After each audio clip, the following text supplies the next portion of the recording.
booktube and welcome to a new video, a recent reads video for 5 books read. His Name Was Death by Mexican author Rafael Bernal, translated by Kit Schluter. Sasa, Stanisic, Where You Come From, translated from the German by Damien Searles. Jennifer Egan, The Candy House. Collection of short stories called Out There by American author Kate Folk.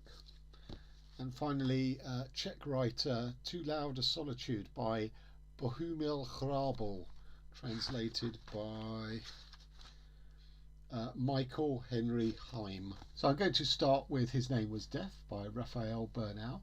So a couple of weeks ago I did a video on anthropomorphic characterization in novels and how I thought that was really hard to pull off convincingly. And one of the commentators on that video said, had I read this book?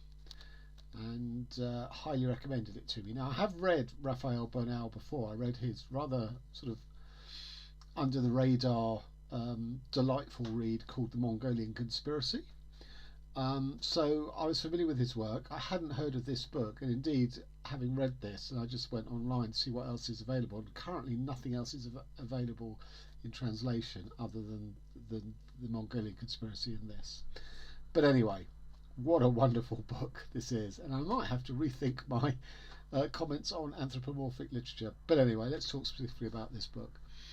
So a man who is an outcast and a misfit from society and basically hates humankind retreats to a tropical jungle where he's sort of next to a couple of sort of tribes that have managed to preserve their sort of customs and way of life from modern life. And he spends most of his time drinking himself into stupors and catching mosquitoes, which he builds into a pile of corpses. And the tribespeople are very impressed by this pile of corpses because they think he's collecting them to brew up some magic potion or whatever.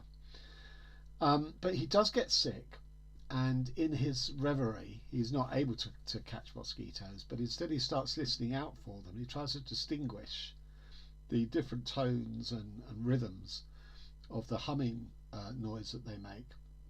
And gradually he comes to sort of pierce the code of it, crack the code of it, and he realizes that it's a language. So he decides that he's going to crack the code of the language and form a dictionary and communicate with them. And he commissions from the tribespeople them to make a flute which will mirror the tones that the mosquitoes use. And he is able to communicate with them. And he finds out their sort of social structure, which is very hierarchical, very fixed, that each type of mosquito has a specified role from which it cannot deviate, a bit like a beehive colony, and that the mosquitoes are ruled by what's called a Supreme Council, which hasn't met in over 500 years because they thought everything through, every possibility. There is no room for change or social mobility. Everything is predictable, everything is fixed, all decisions have been taken, and there should be no deviation from it. And in his communication, he realizes that mosquitoes would, want to wage war on mankind, but haven't sort of been able to. But with him as an accomplice, that now is their chance, and that they can unleash not only malaria but other even more terrible diseases that they've sort of kept in a chemical sort of armory, but I haven't unleashed because the delivery mechanisms haven't been right in order to conquer all of mankind.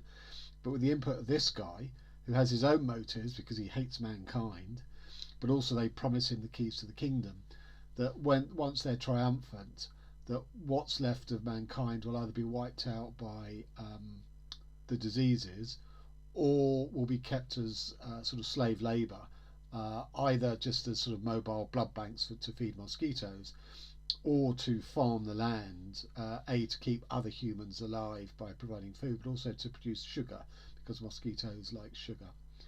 And I'm not going to sort of give spoilers, but we're building up to this sort of great face-off between mosquito and man, and his role in the middle of it is very, very interesting. he keeps sort of flitting from one side to the other, because he also communicates with mosquitoes at the bottom of the hierarchy, who sense through him that there is an alternative, that the Supreme Council doesn't have to be correct. This book ticks so many of my boxes. It's about a sort of political model, in this case a negative one, in this sort of unchanging hierarchy, almost like a dictatorship of the mosquitoes. That the rapprochement between man and mosquito, or this man and mosquito, was pursued through language, which I love in my science fiction books. It beautifully balances the individual psychology of the man, and it's a real roller coaster ride of his emotions and his thinking, and yet the wider picture of a whole society, admittedly a mosquito society here rather than human society, but it's just brilliantly balanced between the two. And it's a cracking, it's only 148 pages, but the pace of it, it's just a tremendous read all round. 5 stars. And on to Sasa Stanisic, where you come from. So Sasa Stanisic is a Bosnian Serb who had to flee Yugoslavia when it broke up, and ended up in Germany and writes in German. He fled as, I think, an 8-year-old. His first book I read was How the Soldier Repairs the Gramophone, which is a delightful child narrator, which is, again, like anthropomorphic literature, is very hard to pull off. But Stanisic did it mainly through the voice and the style and the quirkiness. And this is similar.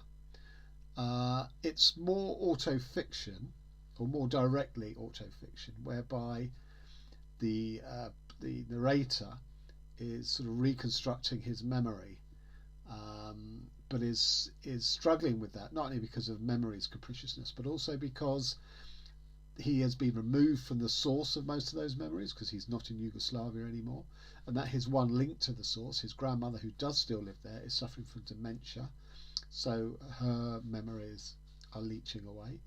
But also his language has been overwritten, because he's not writing or thinking as much in Serbo-Croat as in Germany, that to try and reach back into the cultural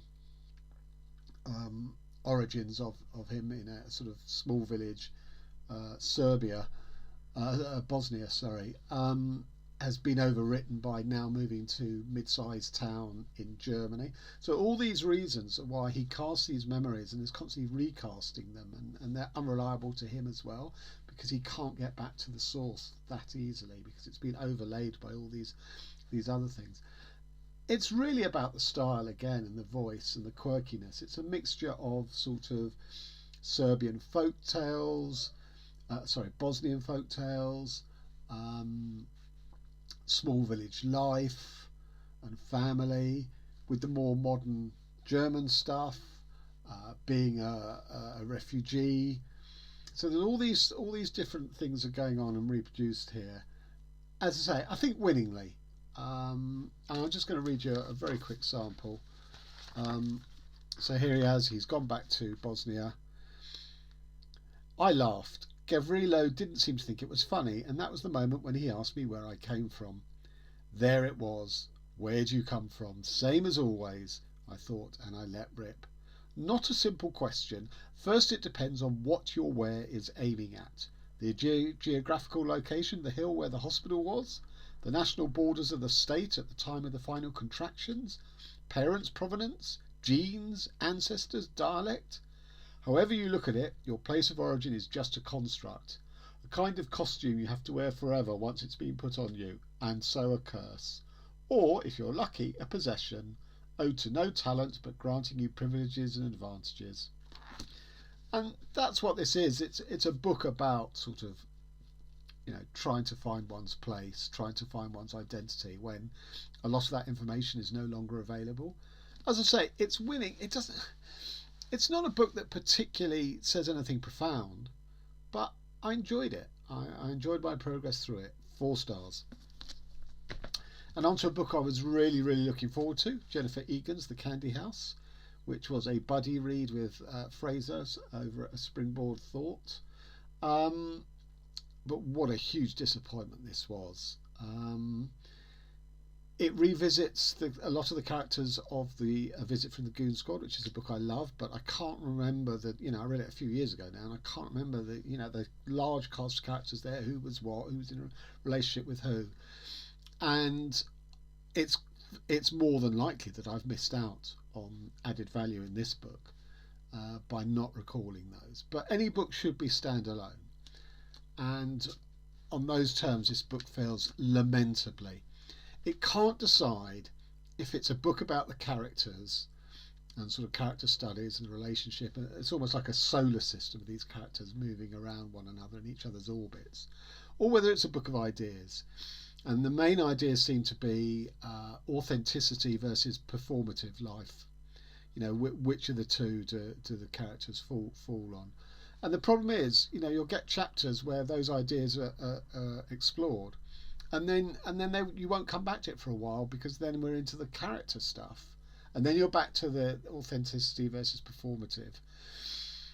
And I think it falls between the two. It never really resolved. A lot of stuff isn't resolved, but there are bigger problems than that. First of all, Egan is a great writer, but in this book, she's not put the work in. A lot of the characters are just sketches, and that, for example, even when there are quite interesting plot devices or plot storylines around objects or places, the characters that inhabit that particular chapter are so uninvolving and unengaging that even though the plot is of high quality, the chapter's let down because the characters aren't. There's one story or one chapter here where Egan shows a return to form and paints a family of 4, and each one gets its own weight of emotion and is treated sensitively and profoundly. One single chapter. Every other chapter, the characters are, I can't even say ciphers, because I don't know what they're ciphers for. And another thing is, there's a lot of really bad similes in here, really just dashed off. They're either cliched or they're just so overwrought and over heavy that they collapse under their own weight, which is really surprising because she is a good writer. So this book just really had nothing to recommend it at all. There is an interesting idea about sort of digitalizing and preserving one's memories, which is something I'm writing about in one of my novels. And it's in there and it's interesting, but it's not developed, it's not resolved to any point. Somehow it feeds into the authenticity versus performative stuff, but it's not resolved like so much in this book, which is why I think it is a book about the characters, and that only, they're heavily underwritten, and I think they only work, or their only chance of working, is by sparking off Goon Squad. But then you have to have read Goon Squad and remembered it in all its detail to get, I wonder why she's returned to Goon Squad. She's written one novel in between, which was Manhattan Beach, and now she's returned to Goon Squad so soon after. Why, I ask myself, and to what point? Goon Squad was beautifully rendered, where every chapter, even though like this, a character was handed on from the previous chapter and then to become the focus of the next one. But they were all beautifully wrought, whereas here each chapter hands on a character, but it does nothing really around it. Towards the end, we get this chapter, which is an exchange of emails between that whole cast of characters, and they each want something from somebody else. It's transactional. So they're sort of playing on their past relationships and friendships and acquaintances, relying on that to open the door for them to ask the favour. So it's very exploitative, and one of the streams of that is that the band Conduit from Goon Squad are thinking of, or it's proposed within this email chain, to get the band back together and to do a sort of acoustic version of their greatest hits. And I feel that's what this book is. It's an acoustic, i.e. sub-power version of Goon Squad, and falls flat and fails miserably because Goon Squad is such a wonderful book and this can't hold a candle to it. So 2.5 stars. Really, really poor. And while we're on Poor Books, Out There by Kate Folk, a collection of short stories. I have not read, I've been off short stories for a good while now, 2-3 years. And I was put off short stories by the collection by Carmen Maria Machado called Her Body and Other Parts, which everybody gushed over. And starts off with a brilliant story and then goes downhill from there. And ever since then, I've shied away from short stories. But I saw Eric Kyle Anderson haul this. I don't think he's read it yet. And I looked up the blurb and I thought, okay, maybe it's time to dip my toe back in that water again. And the funny thing is, it's very similar to Machado. It's these sort of what people call magical realism, but isn't. It's actually sort of supernatural or mixed with horror. But not really. I mean, it's the literary fiction side of that rather than the genre side of that. So we get stories about a house where a human head, large head, is growing through the floorboards. We get another one where they discover a heart in a house, and then they realise that all the human viscera are in different bits of the house, and they sort of hack them out and all that sort of stuff, which may or may not make for a potentially interesting image or metaphor, but it's more for the supernatural. It's more for the uncanniness rather than any sort of deeper meaning. So those didn't really work for me. But a far bigger problem for me was the characterization. All the women in here who are the main characters, and that's fine, but they're all exactly the same. They're all pissed off with their men as feckless. So one of the men is a band, that's not particularly well known or established, and they're off in the studio making an album, leaving her at home all day, where she's fantasizing over maintenance men who come into the house, sexually fantasizing over them. And in the end, because the house is basically under threat of flood, there's a shelter room built into the house, but it's locked, and she doesn't have the key, but she fantasizes about hiding away in there, and that's what happens in the end. There's another story where the woman's ex-husband now is a cop, and she wants to win him back, so she does all that she can in hunting season to get shot as a deer, but winged, not killed, because she thinks that will bring him back. There's another story called The Bone Ward, where a mysterious condition basically liquefies people's bones at night, and victims of this condition are taken into a ward where in a sort of anti-gravity pod their bodies are supported without bones so that they can continue to live. So it's a sort of in-house institutional centre, and a woman in there is in a group with 3 other guys. She's the only woman, she's the centre of their world. She's having an affair with one of the guys. They have to be careful when they do it, because if it happens as their bodies start turning to mush, it's going to be real trouble.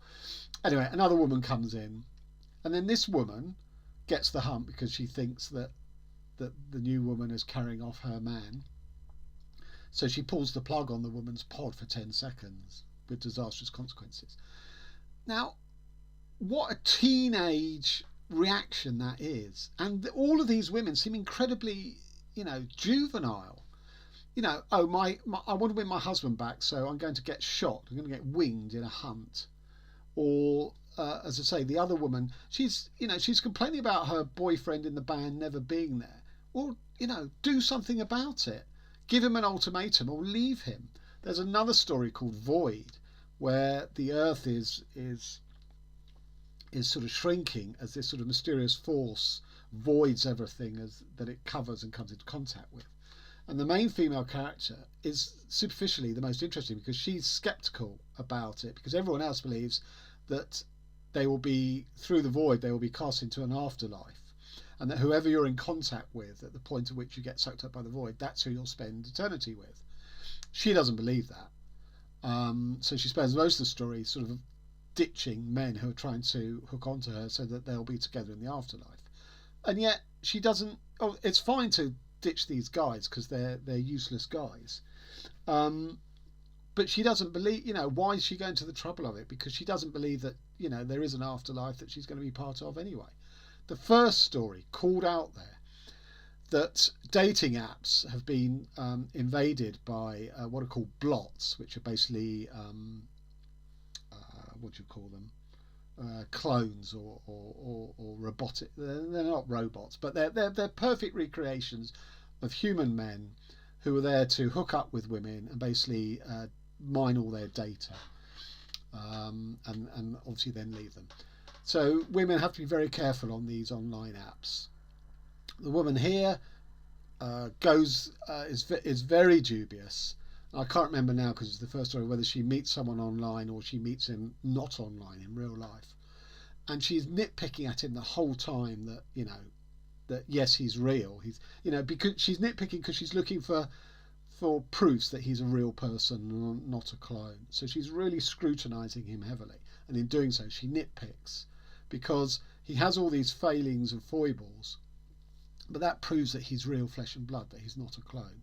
And in the end, these foibles are too much for her and she leaves him. That's fine, but then she consciously goes to a table where she can clearly see there are 4 clones sitting because she thinks that's a better solution. All the women in here have huge hang-ups and are really unlikable, really unsympathetic. I don't know what point she's trying to make at all. 2 stars. And yes, I'm still off short stories, although more on on. And finally, Bohumil Hrabal's Too Loud a Solitude. Now, I read his book Closely Observed Trains, which is set in the Second World War. This is set in communist Czechoslovakia, as was. And it's about a man who very much lives an underground life in a cellar where he works with a compacting machine, compacting press, to compact debris into perfect bales, which are then picked up and shipped off. And all the rubbish is tipped in through a hole into his cellar. He's very aware of the rats that live in the sewers under his feet. There's lots of mice in the room that end up getting compacted. When he has butcher's paper, which was used to wrap meat and stuff, and it's covered in blood and juices, they come with flies, and the flies get compacted. And the one thing that gives him pleasure in life is he's able to save books and read those books that he saved. He pulls them from the pile, they don't get compacted. Or if they do, he's very carefully choosing which book to put at the centre of the bale as some sort of comment.